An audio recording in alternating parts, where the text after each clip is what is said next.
আকাশ ছোঁয়া মেঘ পাহাড়, স্বচ্ছ নীলাভ জল আর শ্বেতশুভ্র পাথরের অপূর্ব মিতালি, সব মিলিয়ে সিলেটের কোম্পানিগঞ্জের সাদা পাথর যেন প্রকৃতির আঁকা এক জীবন্ত ক্যানভাস। ঈদের ছুটিতে প্রকৃতির সান্নিধ্যে সব ক্লান্তি ভুলে যেতে ছুটে আসছেন নানা বয়সী মানুষ। বর্ষার যৌবনা সাদা পাথরের ছোঁয়া পেতে কেউ কেউ নেমে পড়ছেন জলকেলিতে, কেউ বা আবার মুঠোফোনের ফ্রেমে বন্দি করছেন স্মৃতিময় মুহূর্ত। সবার কণ্ঠেই সাদা পাথরের মুগ্ধতার গল্প। 7টা পাহাড়ের সংযোগস্থল এবং এই যে পাথর, এই পাথর আসলে আমাদের জন্য একটা বিরাট সম্পদ। এখানে এসে এত ভালো লাগছে, এত সুন্দর, আমি চিন্তা করতে পারি না। একটা চেঞ্জিং রুমের খুব দরকার, তাহলে দেখা যাবে দেশ বিদেশের বিভিন্ন পর্যটকদেরকেও আমরা এখানে আকর্ষিত করতে পারবো। শুধু সাদা পাথরই নয়, ঈদের ছুটিতে সিলেটের সবুজে মোড়ানো চা বাগানগুলো হয়ে উঠেছে প্রকৃতিপ্রেমীদের অন্যতম গন্তব্য। শহরের ইট পাথরের ব্যস্ত জীবন থেকে একটু স্বস্তির খুঁজে মানুষ ছুটে আসছেন সবুজে ঘেরা নয়নাভিরাম চা বাগানের নির্মল পরিবেশে।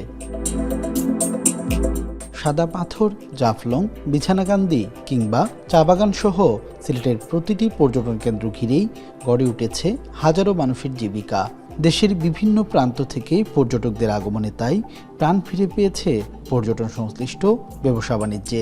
তবে পর্যটক ও স্থানীয় ব্যবসায়ীরা বলছেন, যোগাযোগ ব্যবস্থা, ওয়াশরুম ব্যবস্থা সহ আরও কিছু সুযোগ সুবিধা বাড়ালে সিলেটের পর্যটন কেন্দ্রগুলো হয়ে উঠবে বিশ্বমানের পর্যটন কেন্দ্রে।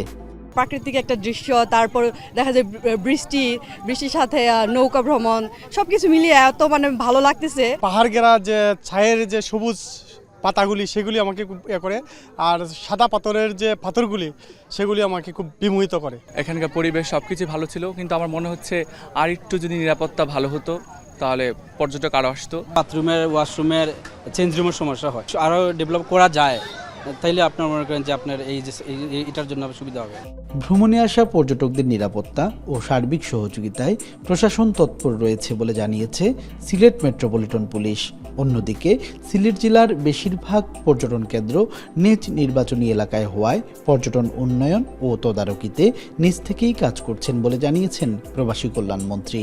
ঈদের পরপর পর্যটনের জন্য অনেক লোকজন আসবে বাইরে থেকে, তাদের নিরাপত্তা এবং যে যারা বাসা বাড়িতে গেছে তাদের নিরাপত্তার জন্য আমাদের এই প্রস্তুতি আছে এবং এটা প্রস্তুতি থাকবে। প্রকৃতিকুমনা, জনতা, গোয়েনঘাট, কোম্পানিগঞ্জের সাদা পাথর, লালাখাল, এইগুলা তারা ভিজিটার্স আসে, নজরদারি রাখা হচ্ছে এবং সেখানে পর্যাপ্ত নিরাপত্তার জন্য ব্যবস্থা রাখা হয়েছে এবং যাতে কোনো ধরনের অসুবিধার সম্মুখীন না হয়। ঈদের দ্বিতীয় দিন থেকেই সিলেটের সাদা পাথর সহ বেশ কয়েকটি পর্যটন কেন্দ্র জমতে শুরু করেছে, ঢল নেমেছে পর্যটকদের। এখানকার ঘুরতে আসা পর্যটকরা বলছেন, কয়েকটি সুযোগ সুবিধা বৃদ্ধি করা গেলে বিশ্বের নামি দামি পর্যটন কেন্দ্রের মতো সিলেটও হবে একদিন বিশ্বসেরা পর্যটন কেন্দ্র। সন্দীপন শুভ, এখন সিলেট।